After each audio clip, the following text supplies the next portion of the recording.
కాకినాడలో చిట్టుపుట్టి జలధార వృక్షం ప్రత్యేకంగా ఫోటోల కోసమే పెట్టారా అనే విధంగా ఒక న్యాచురల్ వృక్షం పలువురిని ఆకట్టుకుంటూ ఉంటుంది. ప్రధానంగా కాకినాడకి 8 కిలోమీటర్ల దూరంలో గ్లాస్ బ్రిడ్జ్ ప్రాంగణంలో ఈ వృక్షం మనకి ప్రత్యేకంగా ఆకట్టుకుంటూ ఉంటుంది.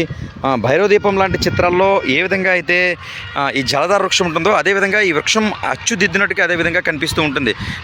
ఎక్కువగా దాదాపు ఈ ఏదైతే చక్కని ఆహ్లాదకరమైన వాతావరణంలో నీటి ప్రాంతంలో ఈ చెట్టు ఏమాత్రం ఏ ఒక్క ఆకు కూడా కనిపించకుండా ఈ వృక్షం అంతా కూడా ప్రత్యేకంగా ఆకట్టుకుంటూ ఉంటుంది. ఎక్కువగా ఫొటోస్కి కానీ ఇటు వీడియోస్కి కానీ ఎక్కువగా ఈ ప్రాంతంలో నూతన వివాహమైన జంటలు వారంతా కూడా ఈ చెట్టు దగ్గర షూట్లకు సంబంధించి ప్రత్యేక ప్రాంతంగా కూడా గుర్తింపు ఉందని చెప్పుకోవచ్చు. మనం చూసే ప్రయత్నం చేద్దాము. అసలు సిసలైన నిండు పచ్చదనంతో ఈ వృక్షం అంతా కూడా దాదాపు కింద నుంచి పై వరకు కూడా ఒకే విధంగా కనిపిస్తుంది. దీని షేప్స్ అన్ని కూడా ప్రత్యేకంగా ఆకట్టుకుంటుంటాయి. ప్రధానంగా ఈ కాకినాడ సముద్ర తీర ప్రాంతంలో ఉన్న అందాలన్నీ కూడా ఒక ఎత్తు అయితే ఇక్కడ ఉన్న ఈ వృక్షం మరొక ఎత్తని చెప్పుకోవచ్చు.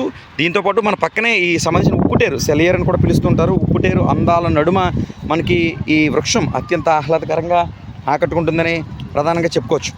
ఏదైతే ఈ గ్లాస్ బ్రిడ్జు సముద్ర తీర ప్రాంతం అదేవిధంగా కాకినాడ సిటీ నుంచి రూరల్ ప్రాంతానికి వచ్చే రహదారిలో ఈ వృక్షం చూపర్లను ప్రత్యేకంగా ఆకట్టుకుంటూ ఉంటుంది. ఇక్కడే అనేక మంది ఫొటోస్ తీసుకుంటూ ఉత్సాహంగా గడుపుతూ ఉంటారు. సాయం సందేశం ప్రస్తుతం మధ్యాహ్నం 3 గంటల ప్రాంతమైంది.